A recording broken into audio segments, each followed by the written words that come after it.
In this video, we're going to talk about how to initialize the FMS with the GPS. So to start, when you get in the aircraft, go to the index page. Next, you're going to select the status page. Here, we're going to ensure that our database is up to date. As we see, the active database is in yellow. That is out of date. So if we look down to our second database, that is the active database we want. We're going to select it, bring it to the scratch pad, and then we're going to drag and drop into the active database.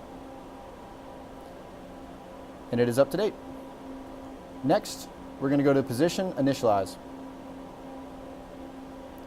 We're going to ensure that the airport we're taking off from, so Columbus, and the appropriate lat and long are in the set position. Now, if the set position was blank, all you would need to do is input the appropriate airport, select the lat and long into the scratch pad, and then drag and drop into the set position selection. Next, we're going to go to Flight Plan. Here's where we put in our active flight plan. So today, we're going to go to Greenville from Columbus. So we'll put in KCBM, into the origin, execute. Now, there are two ways to do this. You can input each leg specifically, one by one, or if you know a stereo route, you can input that as well.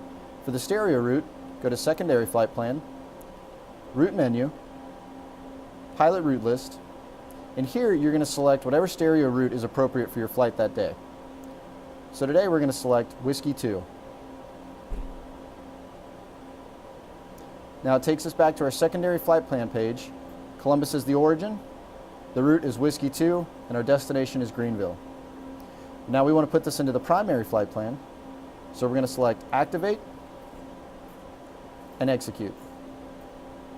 And as you can see, the active flight plan is the Whiskey 2 from Columbus to Greenville. Now, you're most likely going to go to a MOA beforehand, so we're going to go back to Secondary Flight Plan, Route Menu, Pilot Route List, and you're going to select the appropriate MOA. So if we're going west, you're most likely going to select either MOA 7 or 8. So we'll select MOA 7. And that is still in the Secondary Flight Plan and under the route portion. Now, we do not want to hit Activate or Execute, as this will bring this flight plan as the Primary Flight Plan. So we're going to leave this in the Secondary. Next, we're going to go back to the index and check our RAIM. Select GPS Control. Here we see our destination is Greenville. And we're going to select our estimated time of arrival, so we'll call it 1800 Zulu, and input it. Approach RAIM is available. Now, before leaving this page, delete this ETA, and now your RAIM will be updated in flight as you go along.